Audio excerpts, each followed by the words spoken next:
Hi everyone, thanks for coming back. In today's video, we're going to discuss 5 tips for your teaching interviews, which is quite exciting. It is the season for teaching interviews.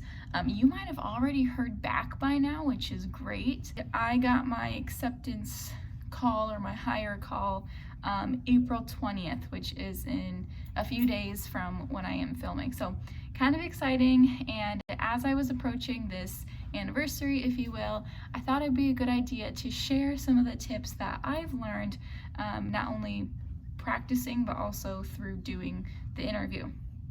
So we're going to talk about 5 tips for your teaching interview. Tip number 1 is to not interview with your top school first. Chances are your first teaching interview, you're going to make mistakes and maybe you didn't prepare as much as you'd like to. So that's why it's always good if you're able to interview with the schools that maybe you don't necessarily care about as much, or again, they're just not your top school. So do those ones first, because believe it or not, interviewing, real interviews, are a really great way to practice for other interviews as well. You get better the more that you do them. So don't interview with your top school first. Tip number 2 is still along the lines of practicing, and it's practice with a friend, family member, or even in the mirror if you live by yourself. And this is a really great way because you're practicing what you're going to say before you've even been asked the question. And along those same lines, go through some interview websites and gather a list of questions that you think you may be asked. General questions that any type of job interview would ask, but also specifically teaching interviews. So here's some that I was asked, things like, when I walk into your room, what will I see? Describe your teaching philosophy, classroom management, behavior management, etc. Why do you think you're a good fit for this school? Do you have experience with blah, blah, and blah? How would you handle a disgruntled parent or a disgruntled student or a disgruntled coworker? Last one, tell me about yourself. So all of these are really great questions to go over, because not only will it help you be able to answer better during your interview, but they're also really good thought-provoking questions that will help you create a big classroom management, behavior management system that you should follow, because before you start teaching, you really do need those in place, so that way if something happens, you understand what to do. Good rules to live by.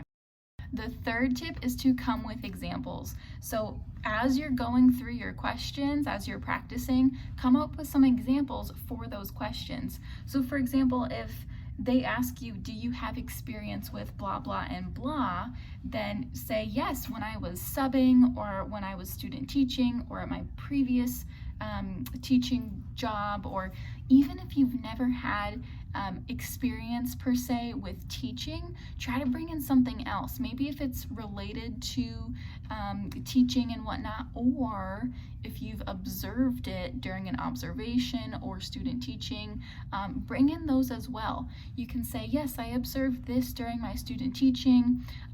It really resonated with me because I like how my cooperating teacher handled this situation. It was beneficial for not only the student, but also for, you can, come up with whatever you want. But just come with examples, because that's showing them that you have experience, you know what you're talking about, and you're not just gonna, say that you're gonna do something and then not do it. You have experience with it and you will do it. Tip number 4 is to set the scene. Now this may be a little bit self-explanatory, especially when we're talking about outfits. You want to come well dressed. If your school is super casual like mine is, don't dress casual. Don't match that. Try to be more businessy and more professional than just casual. And of course, if your school is business professional, then dress like that.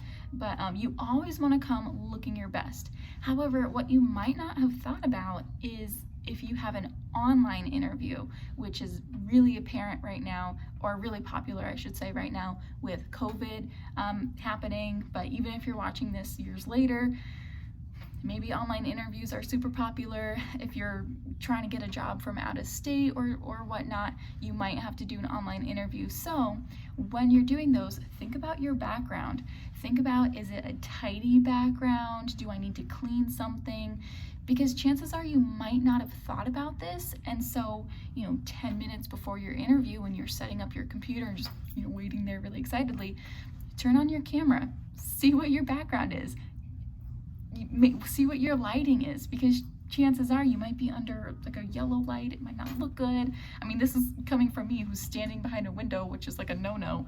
But think about those things well in advance to your interview. All right, tip number 5, you've heard me say this before in my previous video, but be yourself and keep it professional. So they do want to get to know you, and they do want to know who you are, so that way they can figure out if you're going to be a good fit for this team. So if you're funny, be funny. If you're, witty, be witty, but just keep it classy, keep it professional. So hopefully all of those were really good tips. Again, I try not to make anything too self-explanatory.